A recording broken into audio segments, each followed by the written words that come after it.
ప్రభునందు ప్రియ దేవుని బిడ్డలారా, ప్రభు పేరట మీ అందరికీ ప్రత్యేకంగా వందనాలు తెలియజేస్తున్నాను. గడిచిన సంవత్సరం అంతా దేవుడు కాపాడి మరి ఒక నూతన సంవత్సరాన్ని మనకి ఇచ్చాడు. ఆయన ఏమైనా చేయగలడు, సృష్టికర్త ఆయన. కనుక ఆయన సన్నిధిలో మనం ఎప్పుడు ఆయన స్తుతించాలి, కీర్తించాలి, ఘనపరచాలి అని మనం ఇప్పుడు జ్ఞాపకం చేస్తూ ఉన్నాను. దేవుడు ఇచ్చిన యొక్క 2వ నెలలో మీ ముందుకు రావడానికి దేవుడు ఇచ్చిన ఆధిక్యత, ఈ అనుగ్రహం మరి మా ప్రియులు రాజా రమేష్ గారు, సురేష్ బాబు వారి అన్నదమ్ములు వారి దూరదేశంలో ఉంటూ దేవుని పనిలో పాలిభాగస్తులుగా వారు కొనసాగిస్తున్నారు. వారిని వారి కుటుంబాన్ని దేవుడు దీవించాలని ప్రార్థిస్తూ ఉన్నాను. ప్రపంచం చాలా గందరగోళంగా ఉంది. కుటుంబాల్లో సమాధానం లేదు, సంఘాల్లో సమాధానం లేదు, దేశాల మధ్య సమాధానం లేదు, దేశంలో సమాధానం లేదు. ఇటువంటి భయంకర పరిస్థితుల్లో ప్రభు త్వరగా రాబోతున్నాడు. ఈ వచ్చే రోజుల్లో మనం ఆయన కొరకు ఎదురు చూడాలి. ఆయన మన కోసం లోకానికి వచ్చి తన ప్రాణం పెట్టాడు, తన రక్తాన్ని కార్చాడు. మనల్ని తీసుకుపోవాలి ఈ లోకాన్ని నుంచి. ఈ పాపిష్టి లోకము, ఈ కరువుల లోకము, విషపురుగుల లోకము, దెయ్యాల లోకము, దెయ్యాలు పట్టిన మనుషుల లోకము, కరువుల లోకము, మరణపు లోకము, ఈ భయంకరమైన లోకము నుంచి విడుదల చేసి పరలోకానికి తీసుకుపోవడానికి దేవుడు లోకానికి వచ్చాడు. ఆయన బిడ్డలుగా మన లోకంలో జీవించాలి. ఇది ఆయన యొక్క ఆలోచన, ఆయన యొక్క సంకల్పము, ఆయన మిషన్. నశించిపోతున్న మానవుణ్ణి వాడు బాగు చేసి సన్మార్గంలో పెట్టి పరలోకానికి తీసుకుపోవాలి. ఏ మతం చెప్పినా ఇదే. మానవుడి జీవితం అస్థిరమైనది. లోకంలో కొద్ది కాలమే, తల్లి గర్భంలో కొన్ని మాసాలే, సంవత్సరం ఉండడానికి అవ్వదు. అక్కడ ఈ భూగర్భంలో కొన్ని సంవత్సరాలే. ఎక్కడి నుంచి వెళ్ళిపోవాలి? ఎక్కడికి వెళ్ళాలి? స్వర్గానికి వెళ్ళాలి, పరలోకానికి వెళ్ళాలి, మహిమలోకానికి వెళ్ళాలి, దేవుని దగ్గరికి వెళ్ళాలి. ఇది మానవుని యొక్క ఆశ. అయితే అటువంటి లోకంలో ప్రవేశించాలంటే ఈ లోకంలో నువ్వు ఎలా ఉండాలి? ఈ లోకంలో దేవుని కొరకు బ్రతకాలంటే ఈ దేవుడిచ్చిన గ్రంథాన్ని మనం క్షుణ్ణంగా చదవాలి. అనేక మంది భక్తుల చరిత్రలు బయలులో చదువుకుంటున్నాం. నా ప్రియ సహోదరి సహోదరులారా, దేవుడి సంవత్సరం నీకు ఎందుకు ఇచ్చాడంటే నువ్వు ఆయన బిడ్డగా నీ జీవితాన్ని కొనసాగించాలి, ఆయన కొరకు సిద్ధపడాలి, ఆయన రాజ్య ప్రవేశం చేయాలి. నా ఆశ అయింది. కీర్తన భాగం 84వ కీర్తనలో ఒక చక్కని మాట రాస్తున్నాడు. బైబిల్ జ్ఞానం మనకు కావాలి, దైవ జ్ఞానం కావాలి. లోక జ్ఞానం అక్కర్లేదు, ప్రకృతి జ్ఞానం అక్కర్లేదు, లేకపోయినా పర్వాలేదు, దెయ్యాల జ్ఞానం అక్కర్లేదు, దైవ జ్ఞానం కావాలి. జ్ఞానం గల కుమారుడు తండ్రిని సంతోషపెడతాడట. 84వ కీర్తనలో 11 చదవండి. ఒక చక్కని మాట రాస్తున్నాడు. 84వ కీర్తనలో 11 దేవుడిని యెహోవా సూర్యుడును కేడుమనై ఉన్నాడు. యెహోవా కృపయు ఘనతయు అనుగ్రహించును. చూసారా? యథార్థముగా ప్రవర్తించే వారికి ఆయన ఏ మేలు చెయ్యక మానడు. ఏంటండి? యెహోవా సూర్యుడును కేడుమనై ఉన్నాడు. యెహోవా కృపయు ఘనతయు అనుగ్రహించును. యథార్థముగా ప్రవర్తించడానికి ఆయన ఏ మేలు చేయక మానడు. తర్వాత యెహోవా నీ యందు నమ్మిక ఉంచిన వారు ధన్యులు. ఇది బైబిల్ గ్రంథం అంటే, దేవుని వాక్యాలంటే. ఏ గ్రంథంలో కూడా ఇట్లాంటి మాటలు దొరకవు నీకు. అందుకే అన్నాడు, తేనె కంటే జుట్టు తేనె, ధారల కంటే మధురమైన మాటలు, వేల కొలది వెండి బంగారం నాణెముల కంటే విలువైన మాటలు దేవుని మాటలు. నీ గ్రంథాన్ని ధ్యానించాలని రాత్రి జాములు కాకమునిపై నా కనులు తెరుచుకుందును అంటున్నాడు భక్తుడు దావీదు. రాత్రి జాములు కాకముందే నీవు ఇచ్చిన మాటలు నేను చదువుకోవాలి, నేర్చుకోవాలి అని ఇక్కడ జ్ఞాపకం. యథార్థముగా ప్రవర్తించడానికి ఆయన ఏ మేలు చెయ్యక మానడు. యెహోవా కృపయు ఘనతయు అనుగ్రహించును. అందులో 24వ కీర్తన 4 చదవండి. వ్యర్థమైన దాని మనస్సు పెట్టకయు కపటముగా ప్రమాణము చేయుకయు నిర్దోషమైన చేతులు శుద్ధమైన హృదయం కలిగి ఉండేవాడే వాడు యెహోవా వలన ఆశీర్వాదమునందును. అందులో ఈ కీర్తన మనకి కంఠస్థం రావాలి. చూడండి 24 మొట్టమొదటి చదవండి కొన్ని మాటలు. భూమియు దాని సంపూర్ణతయు లోకమును దాని నివాసులను యెహోవాయే. ఆయన సముద్రం మీద దానికి పునాది వేసెను, ప్రవాహ జలముల మీద దాన్ని స్థిరపరిచెను. యెహోవా పర్వతమునకు ఎక్కదగిన వాడు ఎవడు? ఆయన పరిశుద్ధ స్థలములో నిలవదగిన వాడెవడు అని చెబుతూ, వ్యర్థమైన దాని యందు మనస్సు పెట్టకయు కపటముగా ప్రమాణము చేయకయు నిర్దోషమైన చేతులు శుద్ధమైన హృదయము కలిగి ఉండువాడే వాడు యెహోవా వలన ఆశీర్వాదము.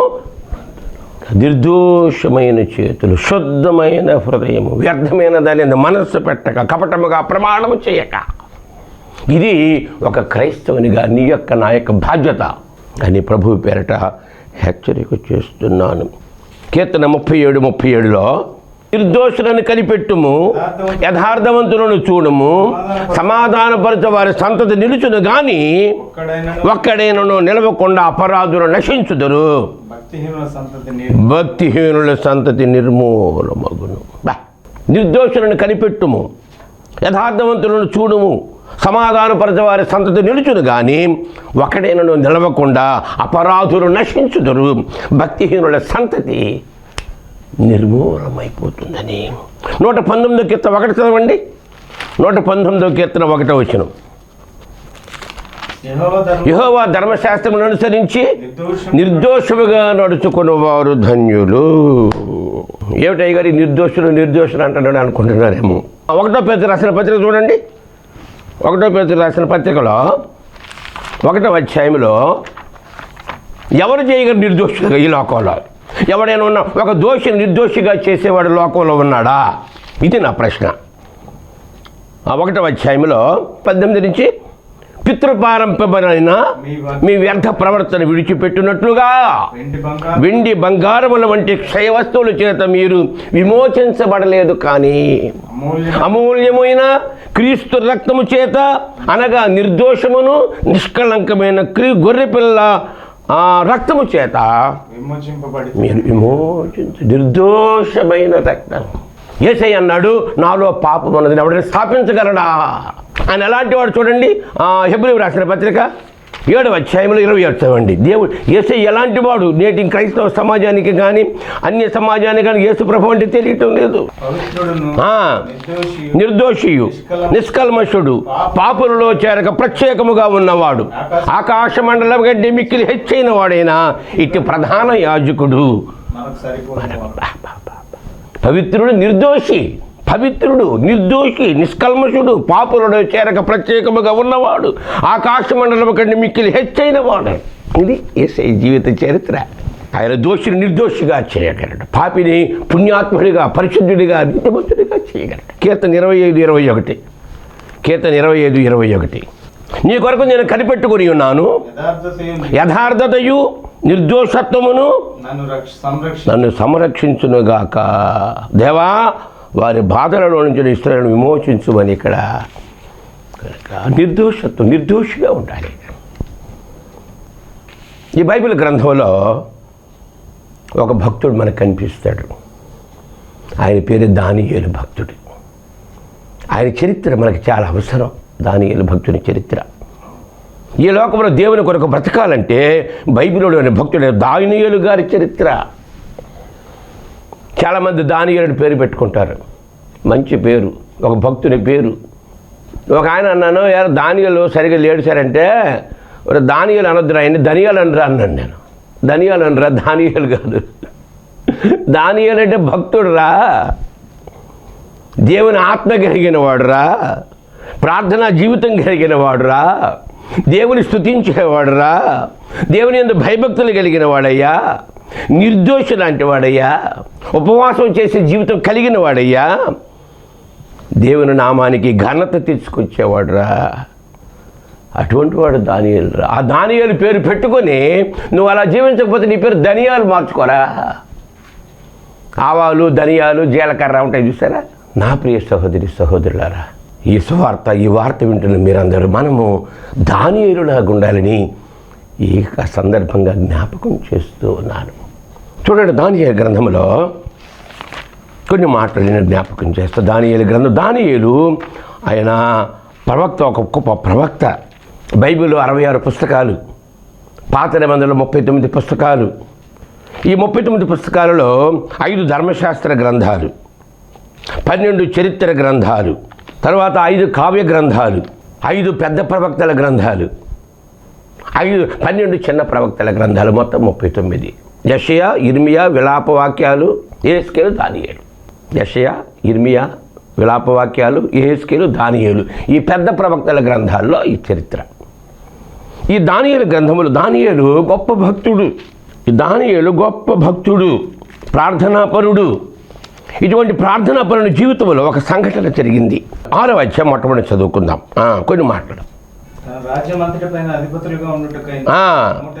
120 మంది అధిపతులు నియమించుటకు దర్యావేషు రాజులకు ఇష్టమాయను. ఈ 120 మంది మీద 3 ప్రధానులుగా చేశాడట. ఈ ముగ్గురులో దానియేలు ప్రాముఖ్యుడు.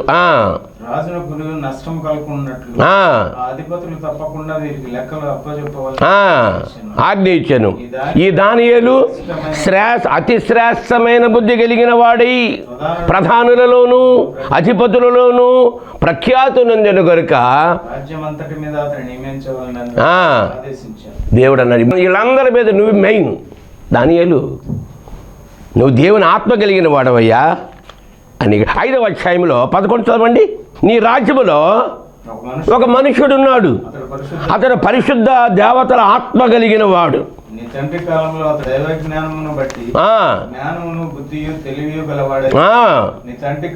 కనుగొనెను.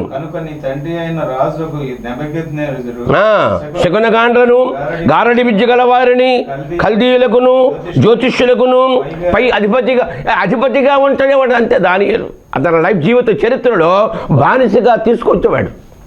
నెబుకద్నెజరు చక్రవర్తి యెరూషలేము పట్టణాన్ని నాశనం చేసి వీరందరినీ, యూదులని బానిసలుగా తీసుకొచ్చిన ఆ బానిసలో ఒక బానిస దానియేలు.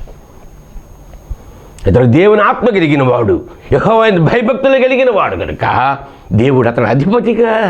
నా ప్రియ సహోదరి సహోదరులారా, మీరు ఒకరోజు ఈ దానియేలు చరిత్ర చదవండి. 12 అధ్యాయాలే ఉంటుంది ఈ గ్రంథం. ఈ దానియేలు ఎలాంటి వాడో అని ఈ విషయాలు నీకు జ్ఞాపకం చేస్తున్నాను కనుక ఈ మాట జ్ఞాపకం చేసుకుని. దానియేలు పరిశుద్ధ దేవత ఆత్మ కలిగిన వాడు అని ఇక్కడ జ్ఞాపకం చేస్తున్నాడు కనుక ఈ ప్రధానులందరి మీద 120 మంది ప్రధానుల మీద ముఖ్యునిగా చేశాడు. సరే, ఎప్పుడైతే దేవుడు ఒక మనిషిని దీవిస్తాడో ఆడు పక్కన సైతాన్ రెడీగా ఉంటాడు, ఇది ఎలా పడేద్దామని. యోబు నీతిగా బ్రతుకుతున్నాడు, హాయిగా బ్రతుకుతున్నాడు. అతని జీవితంలో శోధన, శ్రమ తీసుకొచ్చాడు. నువ్వెప్పుడు భక్తిగా ఉంటావో, దేవునితో సహవాసం చేస్తావో, దేవుడు లోకం చూపిస్తూ ఉంటాడు సైతాను. జాగ్రత్త. సరే, ఏం జరిగిందో మీకు తెలుసు. ఈ లోపల ఈ అధిపతులందరూ వెళ్ళారు. చదవండి, అక్కడ ఏమన్నాడు, అక్కడ 4 చదవండి. అందుకు ఆ ప్రధానుడు అధిపతులను రాజ్యపాలన విషయంలో దానియేలు మీద ఏదైనా ఒక నింద మోపబడిన ఉండి తగిన హేతువు కనిపెట్టుచుండేది కానీ దానియేలు నమ్మకస్తుడై ఏ నేరమైనను ఏ తప్పైనను చేయువాడు కాడు గనుక ఇది నిర్దోషి. అంటే ఏ తప్పు కనుక్కోలేకపోతున్నారు దానియేలులో. ఎక్కడైనా పట్టుకుందామా? మనందరి మంది పైన పెట్టి ఆడు బానిస అనేవాడు మనందరి పైన ఉంటాడా? భారతదేశ చరిత్రలో చదివితే ఆడవాళ్ళు చదువుకోకూడదు, ఎందుకంటే వాడు మన పైకి వస్తారు, వాళ్ళు మనల్ని గౌరవించరు, మన కంట్రోల్లో ఉండరు, చదువు అక్కర్లేదు వీళ్ళకన్నాడు అంతే. ఆ తర్వాత మిషనరీస్ వచ్చారు, దైవభక్తులు వచ్చారు. వారు చేశారు, స్త్రీ స్వాతంత్ర్యం కావాలి, స్త్రీ చదువుకోవాలి, తన కాళ్ళ మీద నిలబడాలి, స్త్రీ చదువుకుంటే బిడ్డలను తయారు చేస్తుంది అని స్త్రీలకు పాఠశాలను పెట్టి వారిని పైకి తీసుకొచ్చారు. ఇక్కడ చూస్తే ఇతని మీద ఏ లోపము కనిపెట్టలేవు. పడేయాల దానియేలు ఏ విధముగా పదవీ భ్రష్టుడు చేయాలా. కనుక ఈ లోకంలో నువ్వు దేవుని బిడ్డగా ఉన్నప్పుడు అనేకమైన శోధనలు, కీడులు, ఉపద్రవాలు నేటి క్రైస్తవ సమాజంలో మనం చూస్తుంటే మన దేశంలో ఎక్కడ క్రైస్తవులు అంటే హింసించడమే. వాళ్ళు ఉండకూడదు, మంచి ఉండకూడదు, వెలుగు మాకు అక్కర్లేదు, మా చీకటే మాకు చాలు, మాకు వెలుగెందుకు అన్న దృక్పథంలో కొనసాగుతున్న రోజుల్లో ఉన్నాం. కనుక నా ప్రియ సహోదరి సహోదరులారా, దానియేలు గ్రంథాన్ని చదవండి, దానియేలు జీవిత చరిత్రను చదవండి, దానియేలు ఎలా జీవించాడో జీవించండి. దేవునికి ఇష్టముగా ఉండమని ప్రభువు పేరట మరి నిన్ను పైకి లేపేవాడు, పైనుంచేవాడు, నిన్ను ఘనపరిచేవాడు దేవుడు. అతను ఏ లోపము కనుక్కోలేకపోతున్నారా? దేవుని పద్ధతి విషయమందే తప్ప మరి ఏ విషయమందును లోపము కనుగొనలేమనుకునేది. డిసిషన్కి వచ్చేసారు, అరే బాబు దేవుని విషయంలో తప్ప ఈ దానియేలు మనం ఏమీ చేయలేవురా, మనకెక్కడ దొరకడరా. ఈ జీవితం మనకు కావాలి. నేటి క్రైస్తవ సమాజంలో ఏ లోకం నీ కోసం సృష్టించాడు, ఏ మహిమలోకానికి తీసుకు ఆశపడుతున్నాడు, ఆ మహిమలోకంలో నువ్వు ప్రవేశించాలంటే నువ్వు పవిత్రంగా, యథార్థంగా, నిర్దోషిగా జీవించాలన్నదే దేవుని యొక్క ఆశ. ప్రయత్నం చెయ్యి, సాధన చేయమురా నరుడా, సాధ్యము కానిది లేదురా. కృషి ఉంటే మనిషి ఋషి అవుతాడు. దేవుని సన్నిధిలో మోకరించు. నేను ఒక ప్రశ్న అడిగాను, బొగ్గు తన రంగు మార్చుకోవాలనుకుంటుంది. బొగ్గు మన యలమర్రు గ్రామానికి వెళ్ళా ఒక పెళ్ళికి. అక్కడ ప్రభువుని ఎరగని బిడ్డకు చెప్పా. ఆ ప్రభువుని నమ్ముకున్నాడు బిడ్డ. కానీ అతను కన్నయ్య, అతని పేరు యలమర్రులో ఉంటాడు కన్నయ్య, హరిదాసులు అతను. ప్రభు అంటే ఇష్టం ఉంది, మందిరానికి వస్తున్నాడు కానీ ఇంకా బాప్తిస్వం తీసుకోవాలా. కన్నయ్యకి చెప్పాను, ఎందుకు కన్నయ్య నువ్వెందుకు బాప్తిస్వం తీసుకోవడం లేదంటే, అయ్యా బాప్తిస్వం తీసుకున్న తర్వాత జాగ్రత్తగా బ్రతకాలట కదా, పవిత్రంగా బ్రతకాలట కదా, నేను అలాగ బ్రతకగలను లేదో అని మానవం నాకుంది, ఏదైనా పొరపాటు జరిగితే ఉన్నది పోతుంది కదా అని ఆలోచన చేస్తున్నానంటే. కన్నయ్య అలా భయపడొద్దు, బాధపడొద్దు. బొగ్గు తన జీవితంలో తన నలుపు రంగుని మార్చుకోలేదయ్యా, అది ఎర్రగా మారాలంటే అగ్నిలో పడాలరా. అప్పుడు ఆ నల్ల బొగ్గు ఎర్ర బొగ్గు అయిపోతుంది, ఒక నుప్పు అయిపోతుందయ్యా. ఎప్పుడు దేవుని చేతిలో ఉంటావో, దేవుడిలో నువ్వు ఉంటావో, దేవుడే నేను ఒక నుప్పుగా చేస్తాడు, ఒక అగ్నిగా చేస్తాడు, ఆయన రాజ్యానికి తీసుకుపోతాడు రా. అయితే వచ్చేవారు నేను తీసుకుంటాను బాబు అని చెప్పినట్టుగా నా ప్రియ సహోదరి సహోదరులారా, దానియేలు వంటి భక్తి జీవితం. సరే, ఈ లోపల రాజుగారి దగ్గరికి వెళ్ళారు. అరే బాబు రాజుగారు, 30 రోజులు మీరే దేవుడిగా ఉండాలి. నీ రాజ్యంలో ఏ ఒక్కరు కూడా తమ దేవతలను ఆరాధించకూడదు, పూజించకూడదు, ప్రార్థించకూడదు. 30 రోజులు నీకు ఒక బొమ్మ చేస్తాను ఆయన, ఆ బొమ్మ దగ్గరే ఉండాలా. రాజుగారు దానియేలు స్నేహితుడు, కానీ ఈ మర్మం ఆయనకు తెలియదు, ఆయన అమాయకుడు. సరే అది మంచిదే కదా అని ఆలోచించి శాసనం చేయించేశాడు. శాసనం అయిపోయింది. ఇందులో 10వ వచనంలో శాసనం అయిపోయింది. ఈ 30 రోజులు రాజే దేవుడు, ఏ మనిషి కూడా, ఏ దేవత, ఏ దేవుడు ఎక్కడికి వెళ్ళకూడదు, రాజుని పూజించాలి అని చెప్పేటాడు. తర్వాత 10వ వచనం, ఇట్టి శాసనము సంతకము చేయబడినని అతడు తన ఇంటికి వెళ్ళి ప్రకారం మన దినము మారు మోకాళ్ళలోని తన ఇంటి పైగది కిటికీలు యెరూషలేము తట్టునకు తెరవబడి ఉండగా తన దేవునికి ప్రార్థన చేయొచ్చు, ఆయనను స్తుతించుచు వచ్చాను. ఇది కథ. శాసనం అయిపోయింది. ఎవడైతే రాజు విగ్రహాన్ని పూజించాడో, తమ దేవతలను పూజిస్తాడో, వాడి సింహాల బోన్లు వేశాయి, అంతే పనిష్మెంట్. ఇట్టి శాసనము, ఏ శాసనము? ఎవడైతే రాజు విగ్రహానికి పూజించకుండా తమ దేవతలు, తమ దేవుడిని ప్రార్థిస్తారో, పూజిస్తారో, వారిని సింహాల బోనులో పడవేయాలని ఇట్టి శాసనము సంతకము చేయబడినని తెలుసుకున్నాను. అతను తన ఇంటికి వెళ్ళి యథాప్రకారము అనుదినము 3 మోకాళ్ళుని తన ఇంటి పై కిటికీలు యెరూషలేము తట్టుకు తెరవబడి ఉండగా తన దేవునికి ప్రార్థన చేయుచు ఆయనను స్తుతించుతూ వచ్చాడు. దానియేలు దేవునికి ప్రార్థించేవాడు, దానియేలు దేవుడు స్తుతించేవాడంటే, అయ్యా నాకు ఆరోగ్యం ఇచ్చావు నీ కొందనాలు నాయన, నాకు బలం ఇచ్చావు నీ కొందనాలు నాయన, నాకు బట్టలు ఇచ్చావు నీ కొందనాలు ప్రభువా, నాకు తెలివి ఇచ్చావు నీ కొందనాలు నాయన, నాకు భార్యని ఇచ్చావు నీ కొందనాలు ప్రభువా, కుటుంబాన్ని ఇచ్చావు నీ కొందనాలు నాయన, తల్లిదండ్రులు ఇచ్చావు నీ రోజు చెప్పుకోవయా.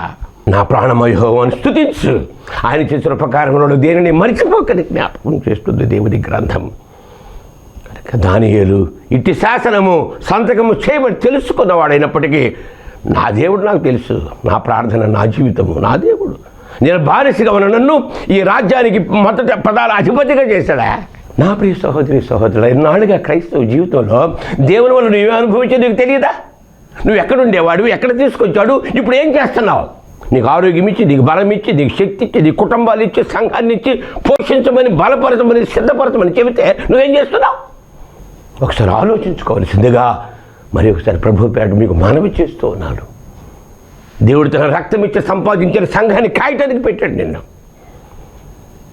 ఆ సంఘాన్ని కాపాడుకో. ఇక్కడ దానియేలు తన ప్రార్థన జీవితాన్ని, భక్తి జీవితాన్ని కాపాడుకుంటున్నాడు. ఏదేమైతే నాకెందుకు, నా దేవుడు నాకు ఉండగా నాకు విరోధి అవ్వడం. తర్వాత 11వ వచనం, దేవునికి ప్రార్థన చేయటం, ఆయనను బతిమాలుకొనుట చూచి. ఇదే దేవుని విషయంలో తప్ప మరి దాన్ని పట్టుకుని అనుకున్నారు కదా. వెంటనే వచ్చారు, చూస్తే ప్రార్థన చేసుకుంటున్నాడు దానియేలు. వెంటనే వెళ్ళిపోయారు రాజు. అయ్యా, మనం శాసనం చేసావు కానీ నీ శాసనం ఉల్లంఘన జరుగుతుందయ్యా. దానియేలు అనేవాడు నీ ప్రధాన అధిపతి, ప్రధానులలో ముఖ్యుడు దానియేలు. నీ ఆజ్ఞ అతిక్రమిస్తున్నాడు. రాజుకు అర్థమైపోయింది, అరే వీళ్ళ పన్నాగ విధా. దేవుడికి తెలియదా? దేవుడికి తెలియదటండి.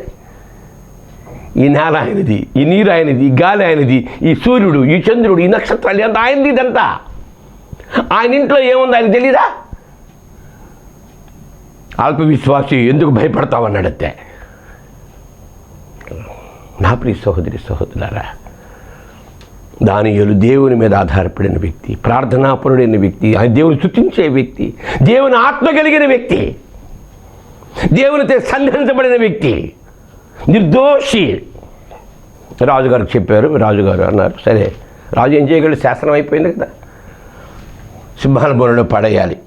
ఇక తీసుకున్నారు, దానియేలు పట్టుకున్నారు, బంధించేశారు, తీసుకుని 13 చదవండి. అందుకు వారు, నిన్నే గాని శాసనమే గాని లక్ష్య పెట్టక అనుదినము ముమ్మారు ప్రార్థన చేయించుతున్నాడని చెప్పారు. ఆ దేవుడు ప్రార్థన చేసుకున్నాడని దానియేలు అని చెప్పారు. తర్వాత వ్యాకులపడి దానియేలును రక్షింపవాలని తన మనసులో దృఢ నిశ్చయం చేసుకుని సూర్యుడు అస్తమించే వరకు అతన్ని విడిపించడానికి ప్రయత్నం ఆ మనుషులు దీన్ని చూసి రాజు సన్నిధిని సందడిగా కూడి వచ్చి, ఈ రాజు గలిబిలైపోతున్నాడు. గుర్తుపెట్టుకో, ఇప్పుడు నువ్వు నీతిగా, యథార్థంగా, నమ్మకంగా జీవిస్తావో మనుషులు భయపడతారా? నువ్వు దేవునితో స్నేహం చేయి, దేవుని బిడ్డగా లోకంలో జీవించు, నీకు ఎవరైనా భయపడిపోతారు. రాజు వ్యాఖ్యలు పడిపోతున్నాడు. ఏం చేయాలి అర్థం కాదు. ఏమో శాసనం అయిపోయింది, తప్పించలేడు, శాసనం రద్దు చేయలేడు. వీళ్ళందరూ వెళ్ళారు. కొంపతీసి రాజుగారు ఈ శాసనం రద్దు చేస్తాడేమోనని వాళ్ళందరూ అగ్రిమెంట్ చేసేసి ఆ శాసనం రద్దు కాకుండా చేసేసారు. 16వ వచనం, అంతటి రాజు ఆజ్ఞయ్యగా బంట్రోతులు దానియేలును పట్టుకొని పోయి సింహాల గుర్ర పడద్రోయిగా రాజు కూడా వెళ్ళాడు దానియేలుతో. దానియేలు, నీవు అనుదినము తప్పక సేవించుతున్న నీ దేవుడు నిన్ను రక్షించునని. ఇది కదా, నువ్వు యథార్థంగా ఉంటే నీకు మనుషులు భయపడతారు. నువ్వు నీతిగా ఉంటే మనుషులు భయపడతారు. నువ్వు భక్తుడిగా ఉంటే మనుషులు భయపడతారు. మా నాన్నగారు 70 సంవత్సరాలు దేవుని మీద ఆధారపడ్డాడంతే. సంగీతరావు గారు 70 సంవత్సరాలండి ఒక జీవితం. సంగీతరావు అంటే ప్రార్థనాపరుడు అంతే, ప్రార్థన అయిన ఆయుధం. రాజు అన్నాడు, నీ దేవుడు నిన్ను రక్షిస్తాడన్నాడు. దానియేలు ఆ తర్వాత చదవండి ఏమైందో. అందులో 19వ వచనం, రాత్రి పడేశారు దానియేలుని. ఇక అయిపోయిందిరా బాబు, అందరూ సంతోషించి పండగలు చేసుకుంటున్నారు. పేడ పోయిందిరా. ప్రవీణ్ పగడాలను చంపేశారు, పేడ పోయిందిరా. దానియేలు పడేసాం, అయిపోయింది ఇక అని పండగ చేసుకుంటున్నారు. వీళ్ళంతా తెల్లవారిపోయింది. రాజుకు నిద్ర పట్టలేదు, తెల్లవారిపోయింది. వెళ్ళిపోయాడు సింహాల బోను దగ్గరికి. జామున రాజు వేగరమే లేచి త్వరపడిపోయాను. దుఃఖ స్వరముతో పిలుస్తున్నాడు కదా, దానియేలు జీవము గల దేవుని సేవకుడవే. ఏంటండి ఈ మాట? 120 దేశాలకు అధిపతి అయిన రాజు జీవము గల దేవుని సేవకుడమైన దానియేలు, నిత్యము నీవు సేవించుతున్న నీ దేవుడు నిన్ను రక్షింపగలిగినా? అది లోపల దానియేలు లోపల ఉన్నాడు. దేవుడు దూతను పంపాడు. సింహాల నోటు మూసి కూర్చున్నాయి దానియేలు దగ్గర. ఇటువంటి పరిస్థితుల్లో దానియేలు మాట్లాడుతున్నాడా? రాజు చిరకాలము జీవించునుగాక, నేను నా దేవుని దృష్టికి నిర్దోషిగా కనబడుతుంది కనుక ఆయన తన దూతను పంపించి సింహమును నాకు ఏ హాని చేయకుండా వాటి నోళ్లు మూయించెను. ఎంత గొప్ప దేవుడు అండి! సింహాలు నోళ్ళు మూసుకుంటాయండి. నేను నా దేవునికి దృష్టికి నిర్దోషినిగా కనబడుతుంది కనుక ఆయన తన దూతను పంపించి సింహమును నాకు ఏ హాని చేయకుండా వాటి నోళ్ళు మూయించను. నీ దృష్టికి నేను నేరం చేసిన వాడను కాను కదా, నీ దృష్టికి నేనేం నేరం చేయలేదే అని జ్ఞాపకం చేసా. రాజు గురించి అతి సంతోషభరితుడే దానియేలును గుహలో నుంచి బయటికి తీయుడని ఆజ్ఞయ్యగా బంట్రోతులు దానియేలును బయటికి తీసిరా. ఇక్కడ మాట రాశారు, చక్కని మాట. అతడు తన దేవుని యందు భయభక్తులు గలవాడైనందున అతనికి ఏ హానియు కలగలేదని జ్ఞాపకం చేస్తున్నాడు. కనుక నా ప్రియ సహోదరి సహోదరులారా, ఆ తర్వాత రాజు చట్టం చేశాడు. చూడండి 26 వచనం. నా సముఖమందు నియమించినదేమనగా నా రాజ్యములోని సకల ప్రభుత్వముల యందు నివాసులు దానియేలు యొక్క దేవునికి భయపడుచు ఆయన సముఖమున వణుకుచుండవలెను. ఆయనే జీవగల దేవుడు, ఆయనే యుగయుగములు ఉండేవాడు, ఆయన రాజ్యము నాశనము కానేరదు, ఆయన ఆధిపత్యం తుదమట్టుకుండును, ఆయన విడిపించువాడు రక్షించువాడై ఉండి పరమందును భూమి మీదను సూచక్రియలను ఆశ్చర్యకార్యములు చేయవాడు. ఆయనే సింహాల నోట నుంచి ఈ దానియేలును రక్షించనని శాసనము రాయించనని. నా ప్రియ సహోదరి సహోదరులారా, దానియేలు గొప్ప జీవితాన్ని జ్ఞాపకం చేసుకో. ఈ లోకంలో దేవుని కొరకు నీవు బ్రతకాలంటే, దేవుని మహిమపరచాలంటే దానియేలుగా వాళ్ళు బ్రతకాలని ఆశపడుతున్నాను, జ్ఞాపకం చేస్తున్నాను. దానియేలు ఎలాంటి వాడు? దేవుని ఆత్మ కలిగిన వాడు, ప్రార్థనా జీవితం కలిగిన వాడు, దేవుని స్తుతించేవాడు, దేవుని భయభక్తులు కలిగిన వాడు, నేరం లేనివాడు, నిర్దోషి. అటువంటి దానియేలు జీవితాన్ని మార్గదర్శి మమ్మల్ని మిక్కిలిగా ప్రేమించిన మా పరలోకపు తండ్రి యేసయ్యానికి స్తోత్రాలు.